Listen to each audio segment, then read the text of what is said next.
Support for the show can be you. Go to patreon.lux.b and sign up there to get access to ad-free shows and a lot of other behind-the-scenes goodies. Lux Media just relaunched the merch shop, and there's a lot of new stuff going up all the time. Shop.lvx.be and get yourself hooked up. Patreon subscribers, that's patreon.lvx.be, get 20% off codes every single month. So it's ad-free and it's discounts. I don't know what else more you want. The B-side in boxing. B-side shit. B-side. B-side. And the B-side. Don't brag about taking my side piece! Don't brag about taking my side piece! That B-side thing. This is the B-Sides Boxing Podcast. I left with his belt and his girl.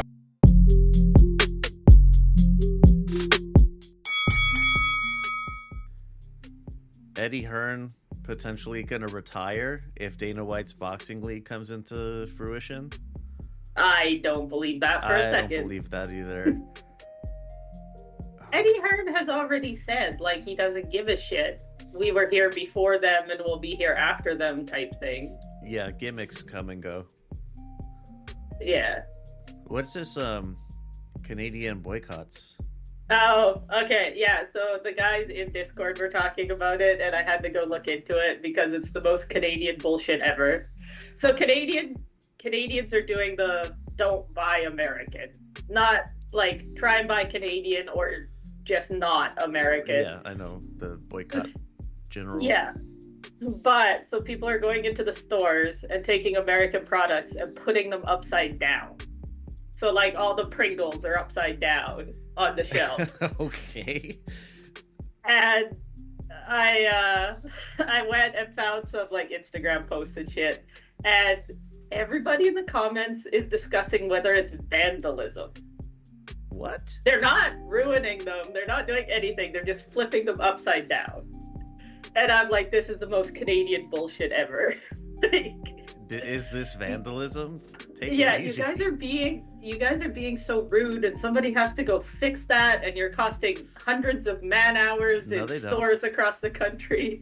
It's like, just leave it. Yeah, just leave it. It does not detract from the product one bit. No. They're still edible. The Pringles are. It's fine. Yep. Yeah, I thought it was so funny and so Canadian. Like, well, this tells people what not to buy. And I'm like, anybody who gives a shit is just going to go look it up themselves, guys. Like, and I'm sure it's on the label somewhere. Yeah. Well, and then, so a couple years ago, they were boycotting Lawson's. Not Lawson's. Oh, fuck. I forget what the company is that owns, like, Safeway. Drawn a blank. Anyways, doesn't matter. They're fucking terrible. They've been price gouging for years, and they own so many different grocery stores that they can basically monopolize it. And so they were boycotting them a couple years ago for good reason, and now those guys have started putting little P's on all the products that are affected by tariffs. Peas? P, like tariff. Oh, yeah, okay, I see. So now everybody's like, well, maybe we could shop there again. And I'm like, you guys are getting tricked. Like, fuck off with this bullshit. Is it Sobeys? Yeah.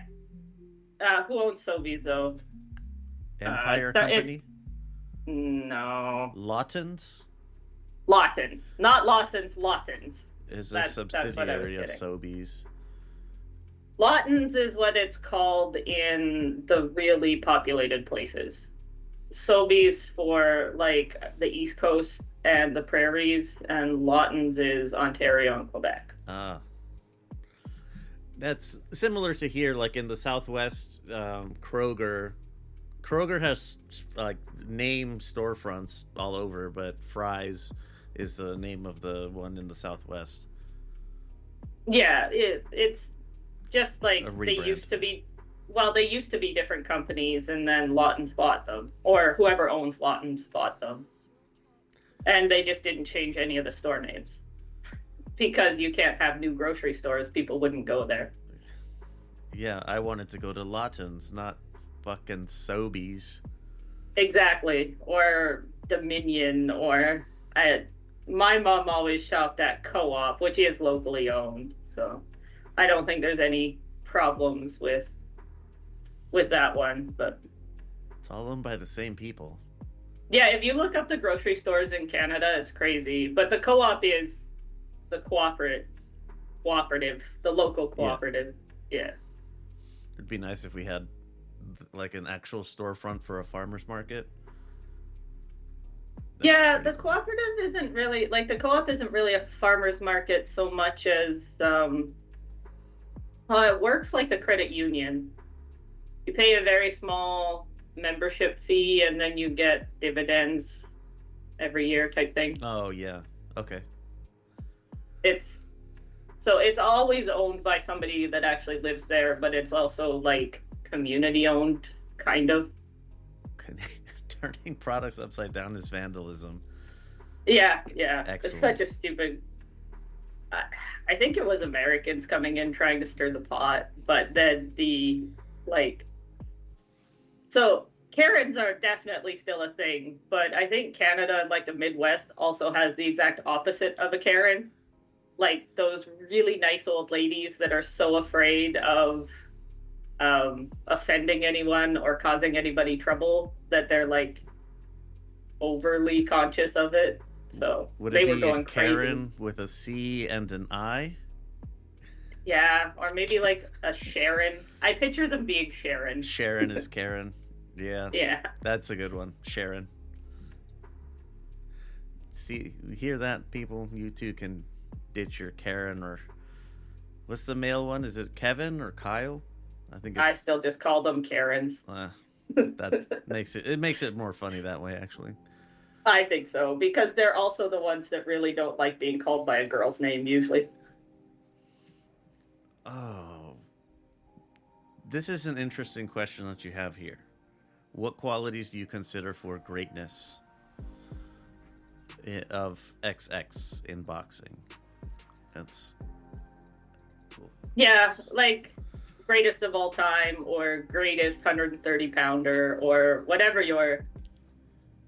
I personally have a couple things that kind of just disqualify you that really don't have anything to do with boxing.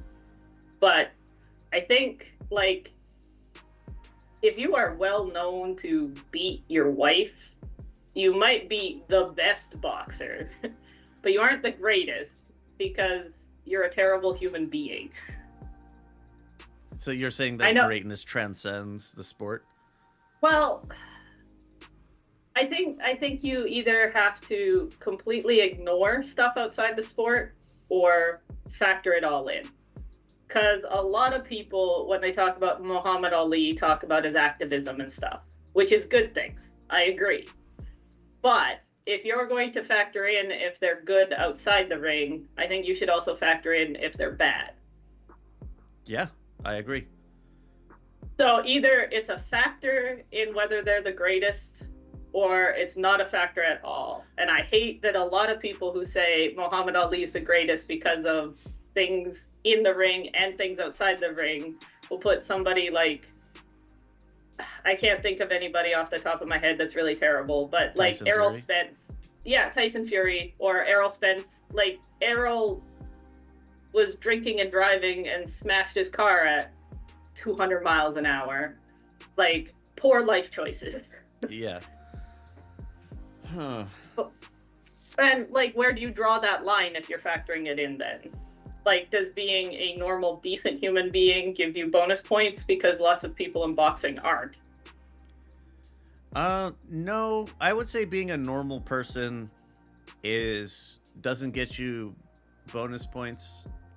Simply because, like, if we want to keep with the Muhammad Ali analogy, he went above and beyond his normal circumstance to do good things.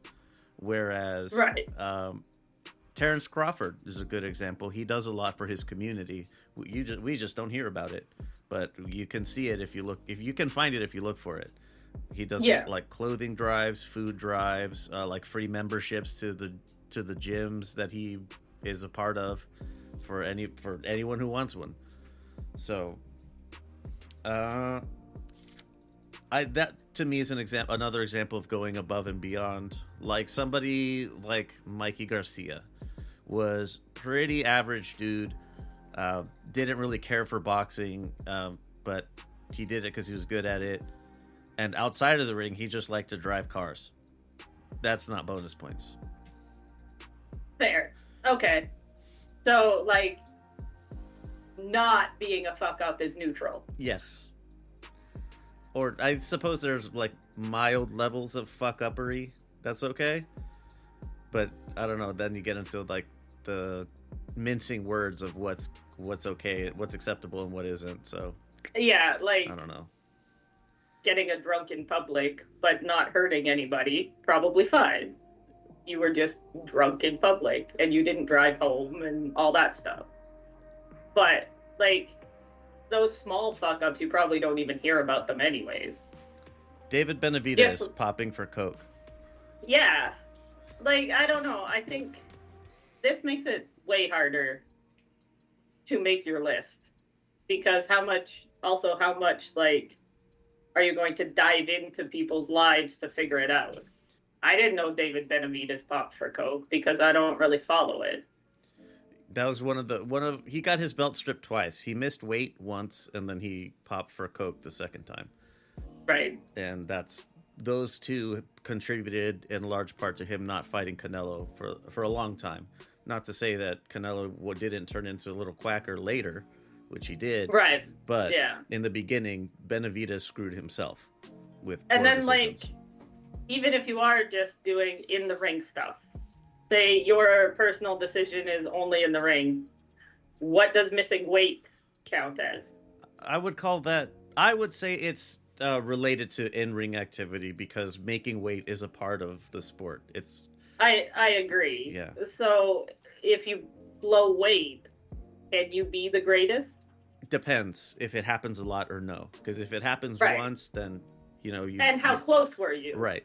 Like, if you miss weight by 0.2 pounds, that's a lot different than fucking Ryan Garcia blowing it by 3, probably on purpose. Or who was that guy who was supposed to fight in Japan, had a very Hispanic name, that missed by like 6 pounds? Like, Yeah, he didn't even fucking try. It's like Jonathan Gonzalez, I think it was.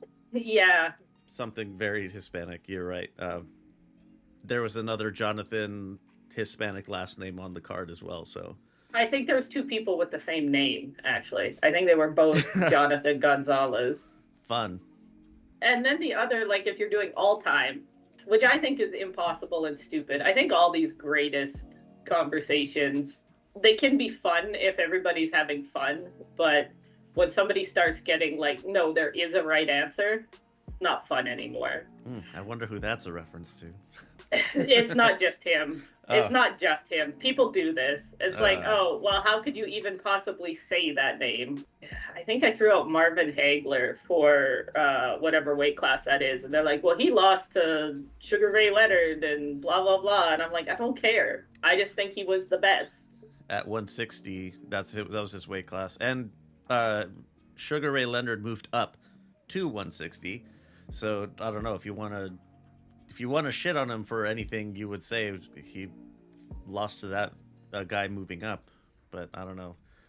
It's like that happened to me once with Andre Ward, and I said like top 10 super middleweights and potentially light heavyweights, but I got like, no, he doesn't even make the top 10, and like, okay, name 10, and like, not most of Yeah. these are not even real fucking people. Yeah. Well, and if you do all time, then it's that argument of like, well, those guys in the whatever, like 30s, they would not compete today. They didn't have the nutrition or training or dedicated camps. Like, if you just took one of them and put them in a ring with a mediocre guy today, I really think they'd lose. Yeah. The sport has evolved. Sports evolved. It wouldn't. They Like- wouldn't even be close. The modernly trained would Exactly. smoke any classical era boxer of any, like even like Yeah. Jack Johnson, who is my favorite old timey heavyweight, would get his ass beat by Usyk or fucking maybe even Joseph Parker.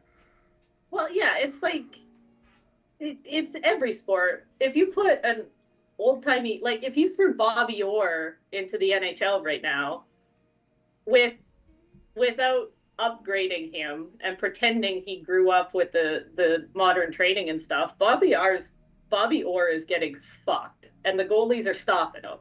He couldn't skate as fast. Yeah. Like, just look at track and field. The records keep going down or up, depending on which they are. And, like, there's very few things that the old guys could do better because they don't have the dedicated life to it because they all had day jobs. Then, yeah, you get into too much of speculation, of too many ifs, where you say, okay, we take Jack Johnson and we bring him to the modern era and we give him modern camps and he's a professional athlete. He does not do a single other thing with his life but prepare for fights. I mean, he'd probably be amazing. Yeah. But maybe he wouldn't, because maybe he was good because of who he was fighting. Ass. Yeah. Yeah. Like, maybe he was just naturally a little talented, but perhaps didn't have the dedication it would take for the modern camps and the weight cuts and the, you know.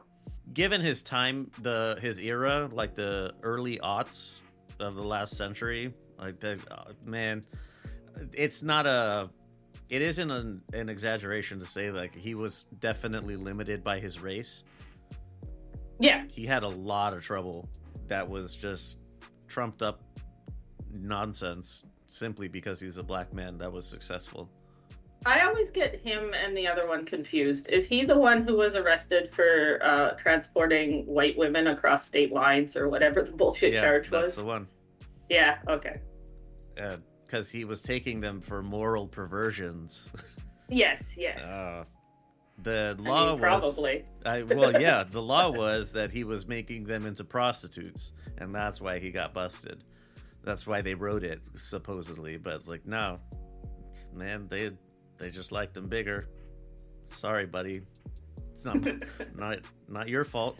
Not his fault Yeah, either. But I don't know. I just maybe it's because I'm more science oriented. But you have to define your variables before you have these discussions, because everybody has different characteristics that they're looking for and different ways they're thinking about it. Like, I mean, the old discussions about who's the best weight jumper. Everybody always says Pacquiao because he has the most belts and the most weight classes.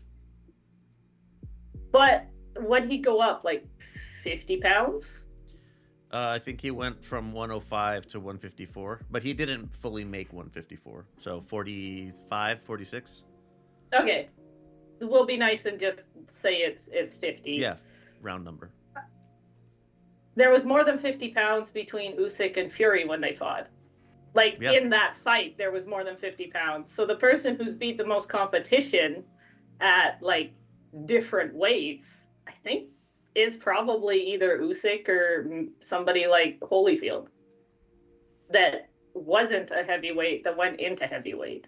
Do you know what I mean? Yeah. Does that count as weight jumping, though? Some people will say no because it's all one weight class since it's unlimited, but that's ridiculous. Like, that is, the weight disparity should still be a factor. That should count as a weight jump. Yeah. Somebody was being very aggressive about it on the internet the other day, and I was like, no, like, just do the fucking math. Like, Usyk has beaten people from, and I looked it up, I can't remember the weights, but like, I think it was 190 pounds to whatever Fury was, 280. Yeah. Like, that's a 100-pound difference, 90-pound difference, whatever it is. That's a bigger difference than anyone Pacquiao ever beat. And Pacquiao has the quote-unquote benefit of starting boxing when he was still growing and malnutritioned. Like, no, but you're right. Legitimately, Yeah. Pacquiao from a middle-class family never would have had that weight disparity because he wouldn't have been 100 pounds at 16. His frame was bigger. Yeah.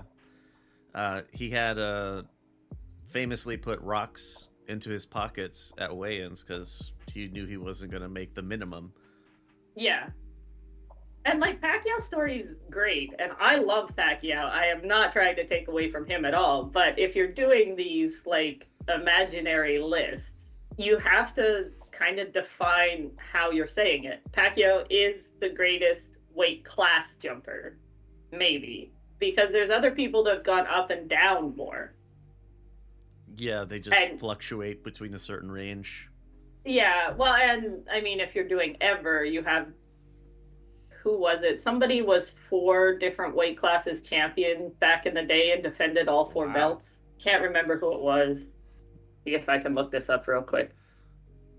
This is when I start making up names. Yeah. It's somebody I've heard of. Charlie the Butcher Slinger. The Meat Slinger. Is that a good? Is that him? That's good, but that's not him. No, this is giving me people who had 4 weight classes, but not at the same time. Simultaneously. I have found that Google is getting stupider, I think. Yeah, I was having that issue with the AI thing as well that we had talked about last time. Well, and I have found that okay, most boxing world titles held simultaneously.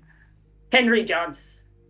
Henry Armstrong? That sounds familiar.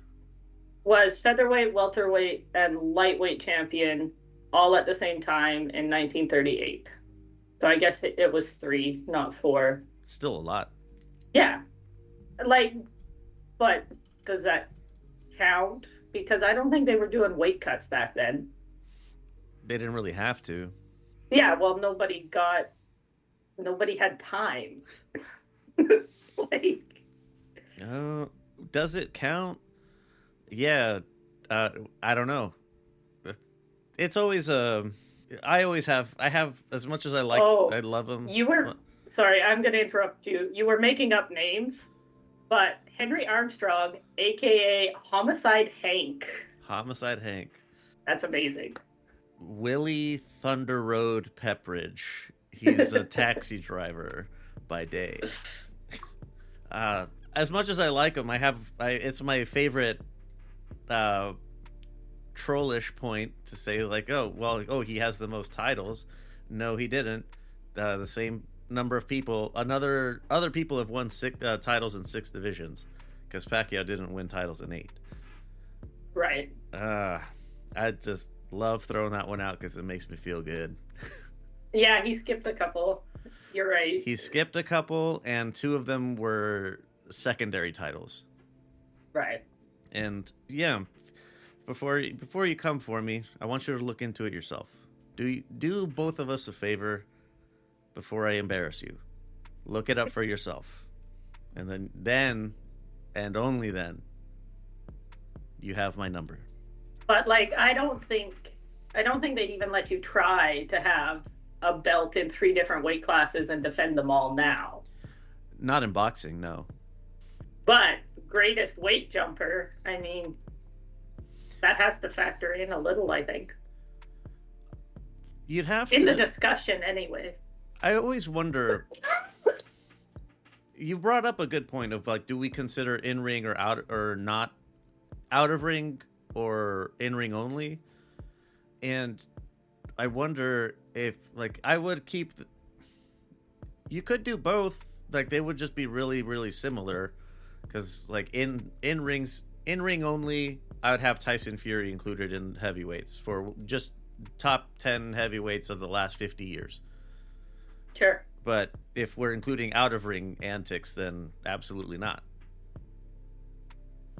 Well, if we're including out of ring antics, I think Mike Tyson gets knocked out too. Absolutely, quicker than Tyson Fury does. Yeah, I think the list would end up being quite a bit different.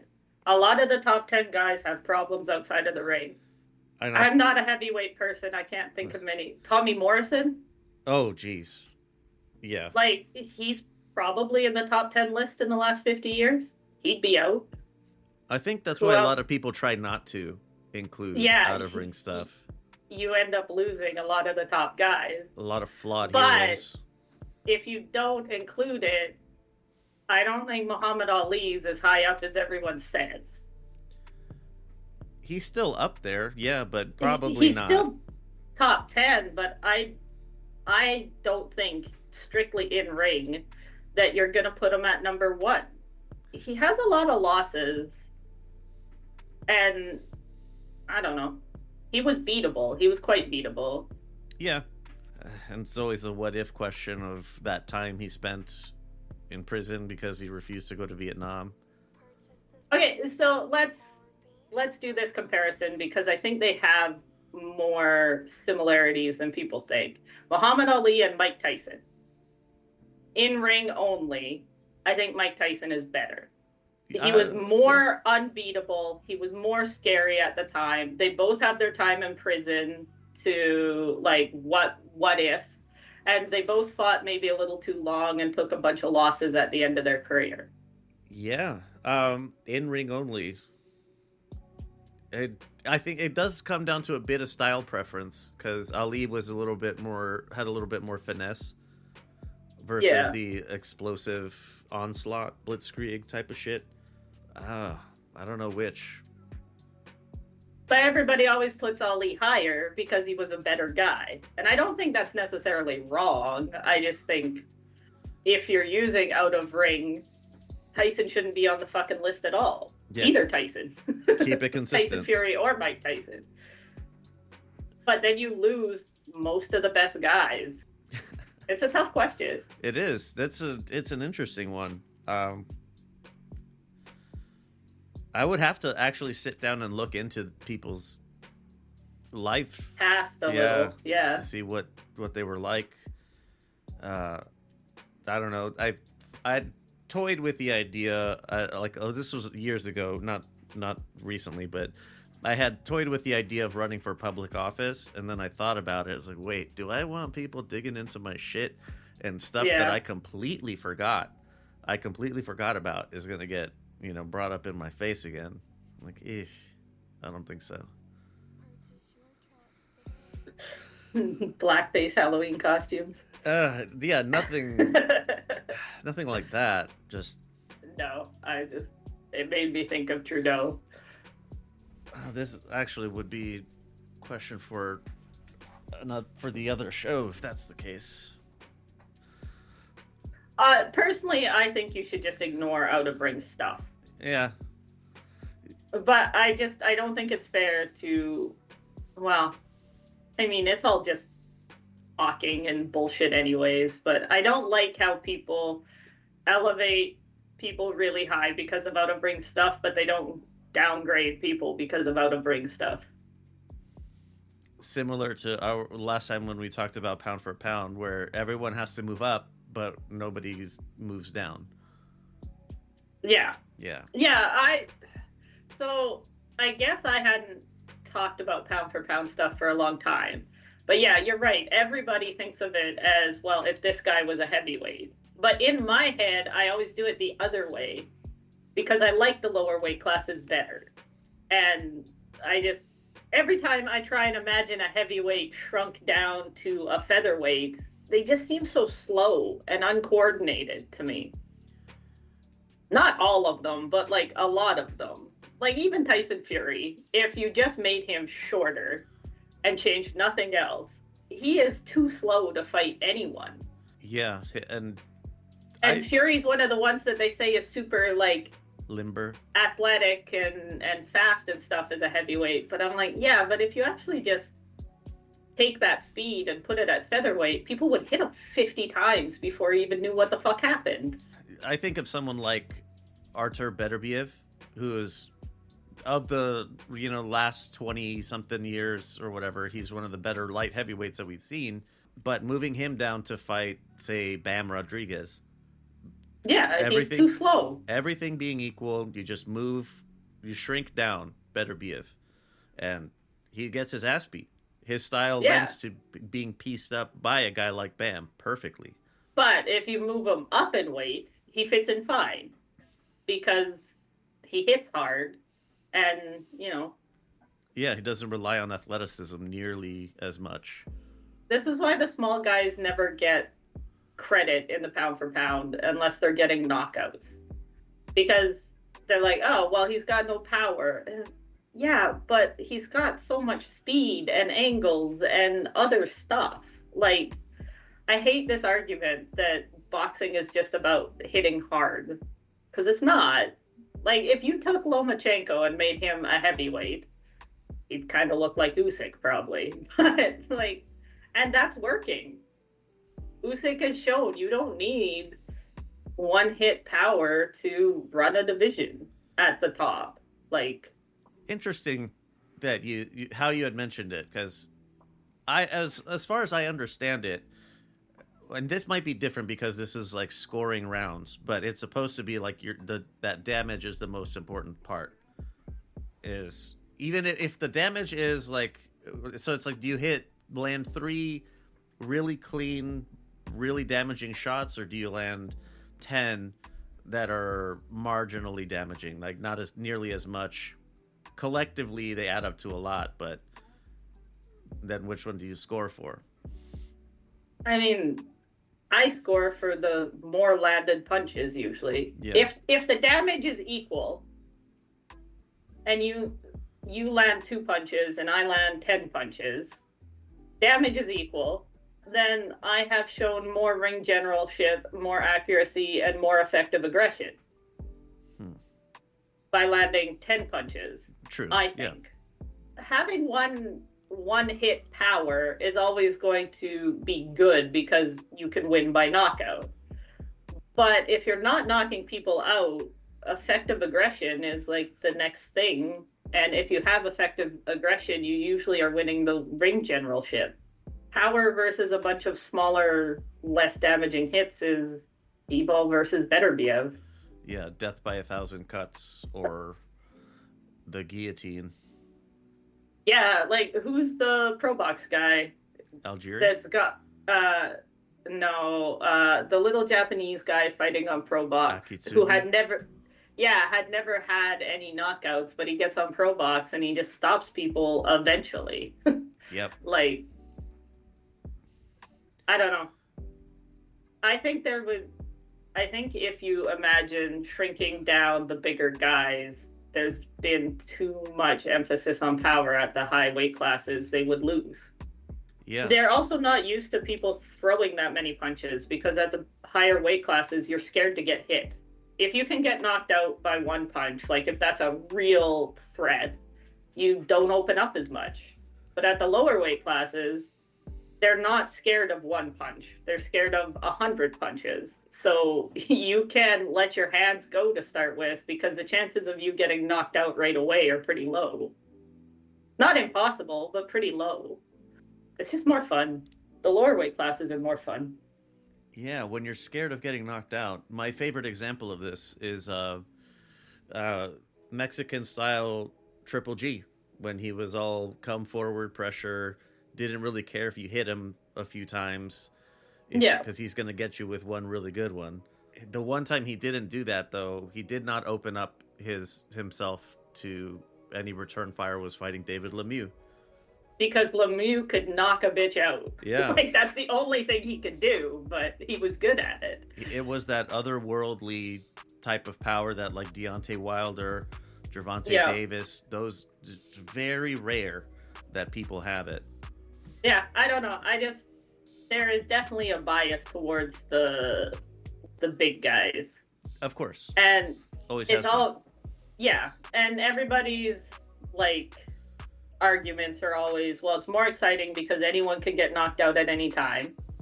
And, well, if the big guys fought the little guys, the big guys would win. Those are always the two arguments people give me when I ask why. And I don't like when anybody can get knocked out at any point because they're too cautious. I just want to see 2 tiny little men punch each other 1,000 times. Like, set the record for most punches thrown every other week. Yeah, it's awesome. It's way more exciting than the big guys who throw like 10 punches around. Yeah. Support for this episode is from Proton Mail. Do you get ads that come from something private you're emailing about? Or do you see personal conversations become ads in your social media feeds less than a day later? There's a saying in the IT world, if you don't know what the product is, you are the product. I've been in IT for about 20 years, so I consider myself to be pretty savvy. Something I've learned about all of these free services that you should know is that if you're being offered free services like email or storage, whatever the case, it's because your information is harvested and sold to advertisers to sell you shit. You are the product, and access to you is the service. I've been using Proton services since about 2017. Back then it was just email. But Proton has grown to include VPN, storage, and anything else that you would need to keep your stuff private. You don't have to be hiding something to want your personal info to be secure. So stop giving your privacy away for free. These products are all hosted in Switzerland, where privacy laws are excellent, so you can bet your ass that your information is secure over there. Plus, you can use custom domains like, I don't know, lvxmedia.net, for example, and you can run your operation like a goddamn professional. If you use this link, lvx.be/proton, you'll get 1 month for free when you sign up for Mail Plus, that's the mail and calendar, or Proton Unlimited, that's mail, calendar, VPN, storage, and the password manager. That's the tier that I use. If you sign up on an annual subscription, you get 1 month for free, and the savings go up if you increase to 2-year, 3-year, 5-year plans. lvx.be/proton, get 1 month free. Support for this episode is from Ramen Bay. Whether you're a student living in a dorm, busy professional grabbing a quick lunch, or simply a ramen enthusiast looking for an easy upgrade, Ramen Bay is the answer. It's not just about convenience, it's about quality. Made with only the finest ingredients, freeze-dried to lock in the freshness and the flavor, each packet is a carefully crafted concoction to deliver a balanced and delicious taste. If you enjoy ramen, like actual ramen, with good broth, good noodles, good flavor, these additions are a must. My personal favorites, the enoki mushrooms add a lovely little crunch that hides inside of the noodles, and the oyster mushrooms make the flavor rich and makes the meal feel a lot heartier. The original blends are also pretty good. I recommend checking out the kimchi style, just my suggestion. Pour it into the water as you're boiling your noodles up and you're good to go. Say goodbye to bland, boring bullshit and hit up the bay for ramen and chill. If you want to get 10% off every order and you want to help us out a little bit in the process, go to ramen.lux.be. Gotta be honest with you, as I'm finishing recording this, I'm about to go make some. Thinking about enoki mushrooms got me grumbling a little bit. So check out the Ramen Bay with this link, ramen.lvx.be. Get 10% off every order. I want to skip the new shit really quick that you have listed here.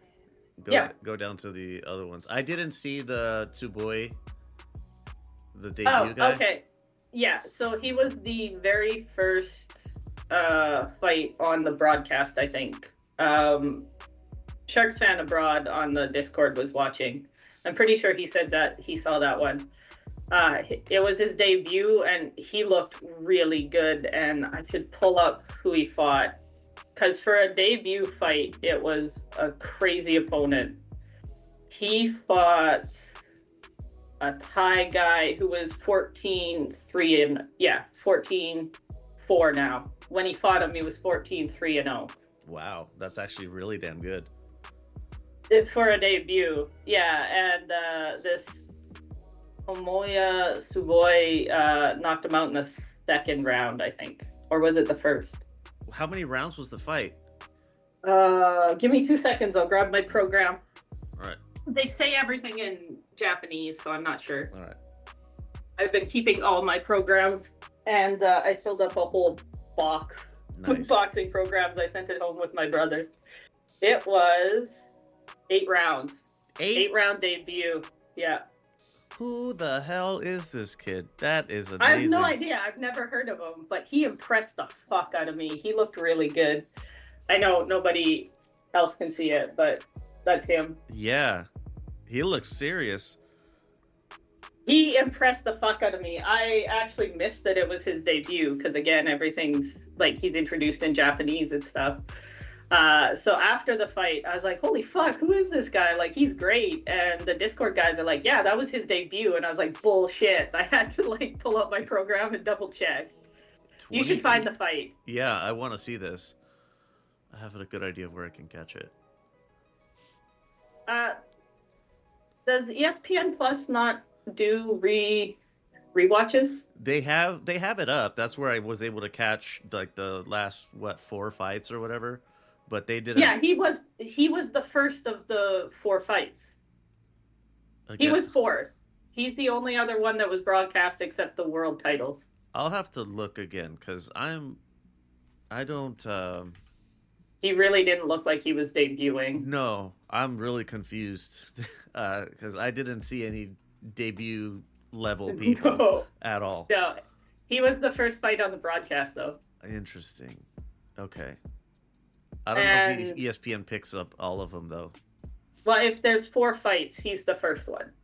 Because there was actually 6 fights in the arena. But he's only got 37 amateur fights, and 14 of those are losses. I don't know, man. I don't know who this kid is, but I was impressed, and I think people should look him up. He was good. Kyoguchi, was it a knockdown? We had already started getting into this one on Instagram. Yeah. Was it a So- knockdown?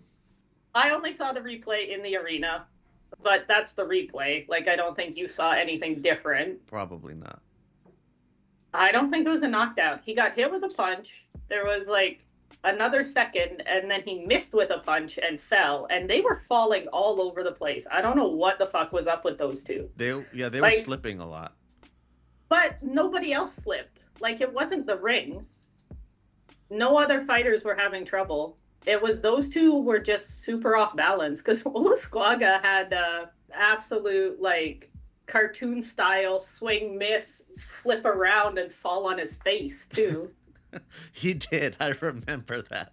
Like, it looked like fucking Looney Tunes. Like, I'm trying to find the knockdown here. I don't remember what round or anything. Yeah. While you look for it, did you see a close-up picture of Olasquaga's gloves? No, but when I saw the one that you sent, they look really, really cool. Yeah, so he had a castle and cherry trees, and his gloves were pink. So I just thought they were the coolest gloves I've ever seen. I really like that he's leaning into the Princessa nickname. His T-shirts he had during the press conference or the like open workout looked really cool too. I kind of want to see if I can figure out how to buy a T-shirt from him. He, I think, lives in Japan now. So Does he? yeah. Nice. Um, Because he's got the A for Anthony, and then the O kind of wraps around it, and the front of the O is a princess tiara. very cool. I think it looks awesome. They were talking about it on the broadcast. He got the nickname from his previous coach or his previous camp or whatever, and it was because the way he color coordinates everything. He likes to get his nails done, eyebrows waxed. He's a Right. metro kind of guy. And I like it. He seems very likable. I was having trouble trying to figure out who to cheer for in this one. yeah, those gloves were really cool. He also apologized that the pink dye had washed out of his hair a little bit before the fight. He's like, my hair isn't very pink, I'm sorry. Which I think confused the Japanese people.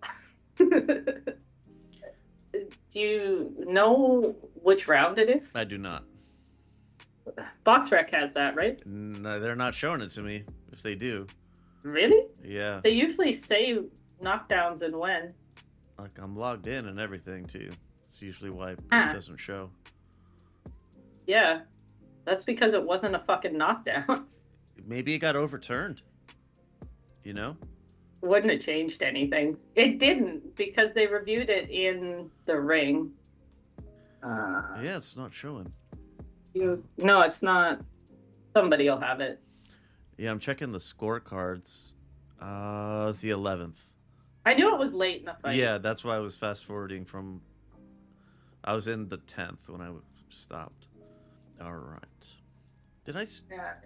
You must have skipped it. Yeah. There it is. There. Wow. The ref's in the way there. Yeah. Not a good angle. I think they probably have a replay in between the two rounds. They will. I just want to see it again from here. So this right hand lands, the left hand misses, or other way around. And Kiyoguchi misses with a punch. Yeah, I missed with the right hand. All right, replay time. Yeah, I don't understand why these guys were falling so much. I think It was they were almost slipping. like their feet Well, it's like their feet were clashing, Mm. even though they're both orthodox. All right, so he threw out a little pawing jab. Yeah. Another one. Leaps in Hits Olasquaga. him The left with hook. the left. Misses with the right. Oof. And then Kiyoguchi misses with a right. And he's off balance, and that's why he goes down. I really don't think that's a knockdown. The punch that landed just before he did it, though, that's got to be why they justified it as a knockdown. That's why they justified it, but the punch lands. It doesn't initiate the knockdown, or doesn't cause it. It doesn't cause the knockdown. Yeah. And it doesn't land while he's falling. He straight up slipped. This was not a knockdown. Man, that is tough. That sucks for the judges. That is a tough one. And they announced that they were reviewing it. And I was like, okay, it'll be overturned. And they showed that replay, and I was like, excellent, overturn coming. And then the knockdown stood. It turned out it didn't matter on the cards, but that was not a knockdown. I don't think it was a knockdown. I guess it mattered in that it would have been a majority win instead of a unanimous decision, but like it didn't change the outcome of the fight. Yeah. That one is rough. Well, and I think something very similar happened to Olasquaga a few rounds ago, right? Like a punch landed and then he missed and slipped. Yeah. Because it happened like 6 times in this fight, and I do not understand why, because nobody else was slipping. Oh, that's right. Actually, now that you put it that way. Like the canvas wasn't the problem, because I think there was one slip in one of the other fights, and the main event had no slips that came after. So it wasn't like water on the ring or anything. That's what I thought it was. It was like water getting on the shoes, and then when you go onto the advertisements, people always slip on the advertisements when they're... But there wasn't any advertisements, was there? Just the one, the U next in the middle, that was it. But that's not where they were slipping. They were slipping over on the side, like halfway between corners, like right. It was really weird, and that one that was counted a knockdown was in the one corner, but like I don't think it looks like the ring was wet or anything. No, it didn't. Man, that is doo-doo.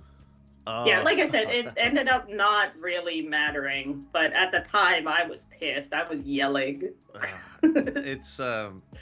It's hard because I am usually of the mind that if you get tagged and then slip, or you slip and you get tagged as you're slipping, it's a knockdown, whether or not you slipped. Right. But if he'd have gotten hit while he was going down, it's a knockdown. But he didn't. Yeah, he got hit just before the knockdown sequence began. Yeah, but that punch did not cause the knockdown. He was standing after that.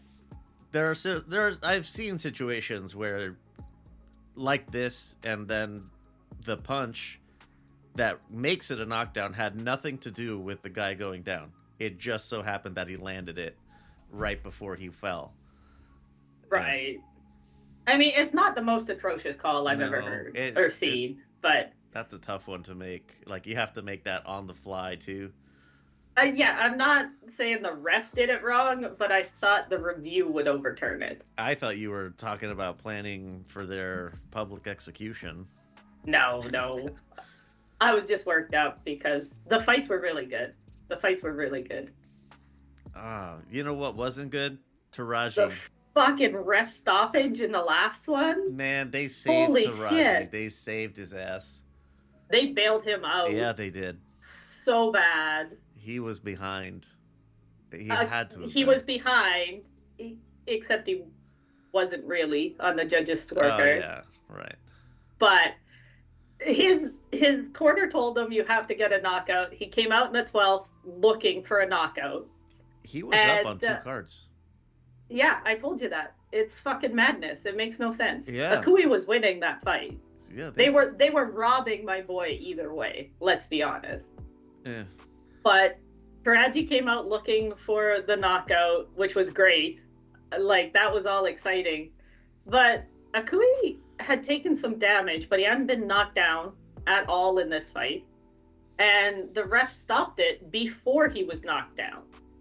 It's not, how do I put it? It's last round. He's got a minute and a half. Let him take the knockdown. He's not going to take that much more damage if you wait until he falls on his ass to call it. He wasn't up against the ropes. No. Like, it's not like he was up against the ropes getting beat up and hanging there. He was standing. It made no sense. Let him get knocked down at least. Like, this is the most clear you gotta save the favorite I have ever seen in Japan. And poor Akui, he cried so much in the ring. They did the, like, cover his head with a towel. He was just bawling his eyes out. I would be just out of a fit of rage. Yeah, well, so I think in Japan, they don't yell and get angry. They do the, I'm so angry, I'm gonna cry. Yeah, the man tears. Yeah.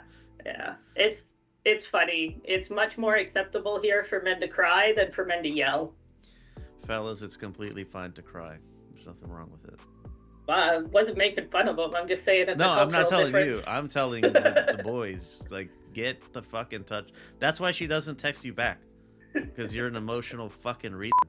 But yeah, no, I thought that was a terrible fucking stoppage. I thought that was atrocious. I felt so bad for him. Yeah. Stopped him the 11th. Okay, so we're right here. 54, 3, 2. No, he gets stopped in the 12th. Oh, does he? That's right. Yeah. 12 rounds completed. I'm not very smart. Because Taraji came out swinging in the 12th, which is what he had to do. I was sitting there like, he needs a knockout.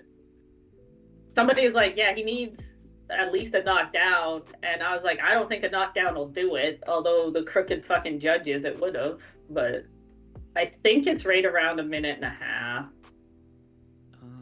So yeah, Taraji's really bringing the heat. Oh, and he's winning this round for sure. Yeah, he is. But winning this round alone, that wasn't going to be enough.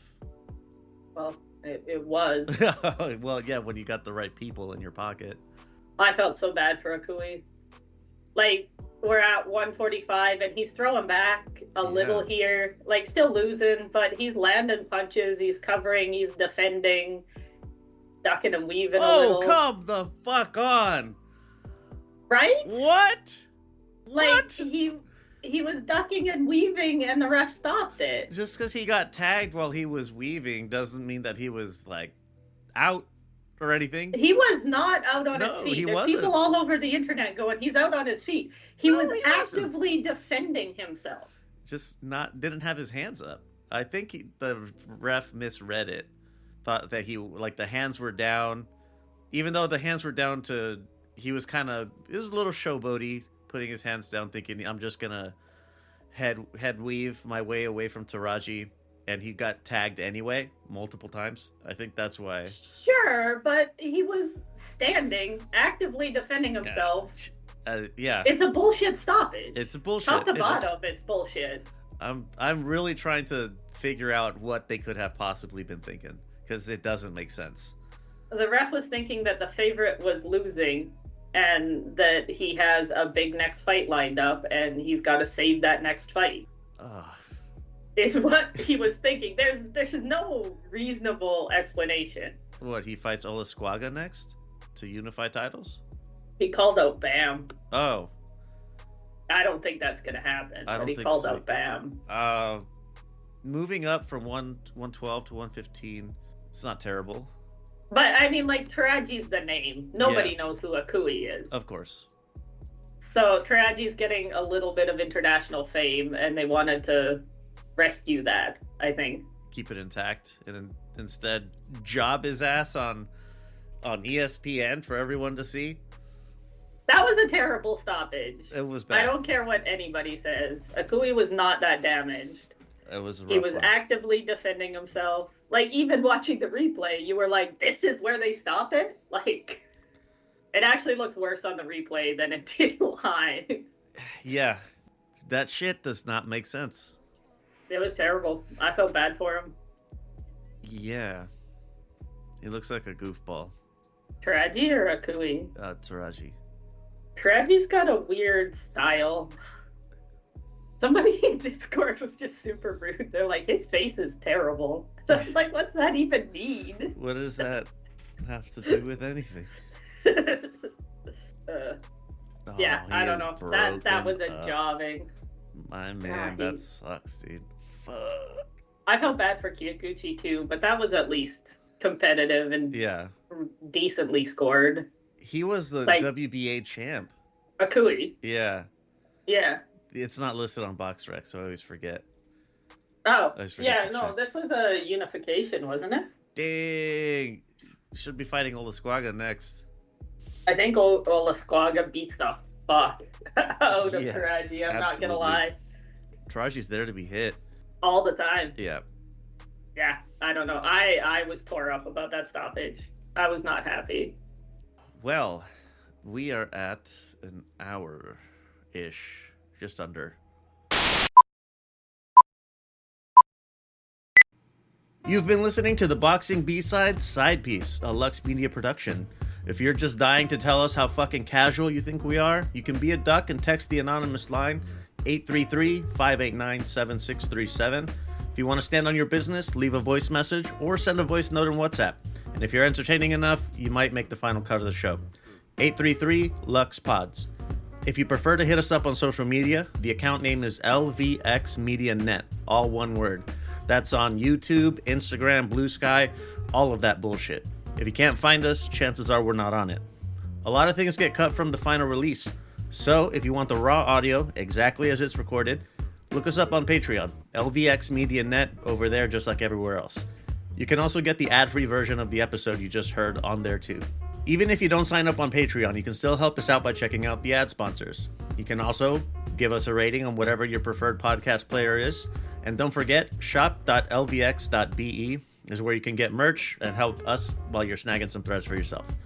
Intro and outro by Middle of Nowhere Beats, and for more shows like the one you just listened to, go to lvxmedia.net. Anything more for the old outline here? Not unless you want to talk about the press conference.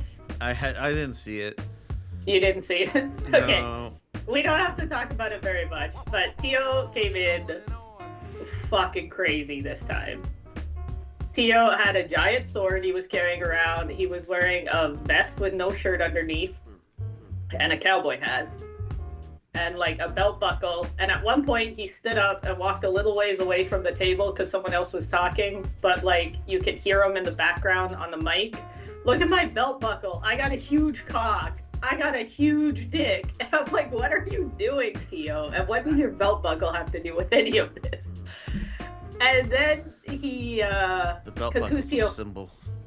Yeah, who's Tio fighting? Barbosa, I think? He slapped him at the face-off, like just full from the ass slapped him. That's fine. And poor Jose Ramirez is just sitting there like, what the fuck? Like, I am the only sane person on this stage. What have I gotten myself into? Yeah, Haney's dad was being crazy and given, who's the moderator guy? Kim something, I think. Anyways, the guy who was running the thing, he gave him shit for introducing Garcia like normal instead of being like PD cheat Brian Garcia. And the only one that was really kind of surprising was Rolly. Didn't say anything. But he looked just kind of sad. But yeah, no, the full crazy was out on the second press conference. So I guess I'll have to watch the next one. I feel so bad for Jose Ramirez, though. He's just like, what the fuck is this? Barbosa got slapped, so he's gonna come out acting up next time too. Well, Barbosa was acting up, Oh, like in a good. normal way, though. He was yelling shit and like insulting people. But I mean, Tio came in full crazy. It was madness. Excellent. Yeah, well, everybody's debating, like, so full crazy means, or usually means Tio's gonna fight well, but his opponent isn't that good. So mid-opponents means Tio fights like shit. So which one do we get? the mathing is difficult on this one. So I don't know. I think if Barbosa beats Tio, his career might be done. For his sake, if he's gonna continue to let his shit go unchecked like that, then yeah, it should be, and hopefully he'll get the help he needs. Yeah, I mean, I guess I shouldn't be laughing at Tio, but man, the no shirt under the vest, yelling, "Look at my dick," is hilarious. That's like classic manic episode behavior. Yeah. You should go check out I the think press I will. conference. I think I'll have to check it out now. It was kind of funny. I listened to it at work, and I was like, because somebody said Tio went crazy, and I was like, okay, but like, can I have the video and listen on headphones and not get in trouble at work? And they're like, I don't know. Tio's running around with no shirt on and like swinging a sword. Well, you watch fights with all the time, don't you? Yeah, and then somebody asked me why I was always watching half-naked men at work. I Yeah. didn't tell you this. Yeah, you did. But I thought like it's boxing. That's what they do. Yeah. That's how it is. My boss doesn't seem to care, but the girl beside me, I had to explain that it was a sport and not just me watching half-naked men. Which, if you were, like, mind your own fucking business. Yeah, pretty much. Living in Japan, my Instagram has been slowly infested with the Asian thirst traps. And I'm not mad about it, but some of those videos are fucking impressive, what those guys will do to get clicks. Like, there was one, it's a guy, ripped-ass Asian dude with no shirt on, riding a horse, shooting arrows in slow motion. And I was like, yes, this is what Instagram was made for. Yeah. That is objectively really cool. Yeah. And then they do like back shots so you can see all the muscles pull the bow. I was like, yes, I will like this and interact with it so I get more of this. Yeah. Well, that's gonna do it for the side piece. Oh yeah, are we sticking with that name? Yeah, I guess, until something better comes up. Okay, so I was thinking very hard. The only thing, and the reference is even older, so probably not gonna work. But you remember HBO Boxing After Dark? Yeah. It's where the Gaddy versus Ward fights were broadcast. Yeah. So for me, it doesn't work for you, but for me, we record at like 9 a.m. So besides boxing before brunch. And it's not dark for me either, so. Okay. Yeah, boxing before dark even. That might work. Boxing before dark. I mean, boxing after dark, looking at it looks like it's available. I think before dark is funnier though. Yeah, actually, let me check that one just to be sure. Nope, it's not. All right, boxing before dark. That's what we're going with. If you want to change it from side piece, I still think side piece is funny, but it's fine. But it's just like finding I have the Polly Malignaggi video that I can put into the intro. Yeah. If I were to do boxing before dark, we'd have to record our own. I'd have to make up. I'd have to find something. I've also been thinking of like what kind of graphic do I want? Oh yeah, side piece graphic could be scandalous. I was thinking honestly. Ring girls. Pastel color, Saved by the Bell, sort of late 80s, early 90s type of radical graphics. Nice. So I was thinking that. Fair. Yeah. I don't know. If anybody has any suggestions, they should hit up the boxing B-sides hotline. For sure. I am open to all of the suggestions. All right. I listened to the first one we recorded, and I do like the intro, the side piece intro. Yeah, it is pretty good. You know, we could keep the side piece intro and then still call ourselves Boxing Before Dark. That's and true. could call ourselves Boxing Side Piece as well. We call ourselves whatever the fuck we want. Yeah, fuck it. Side Piece We have Before Dark. nicknames. The Before Dark, yeah, the order is important there because the Before Dark side piece just sounds cheap. Before Dark Side Piece. Side Piece Yeah. Before Dark. Yeah, the side piece that you see before it gets dark, and you go see your real side piece. The like third side piece that isn't important enough to the Tuesday afternoon side piece. Not the A Squad. The B Squad. Hey.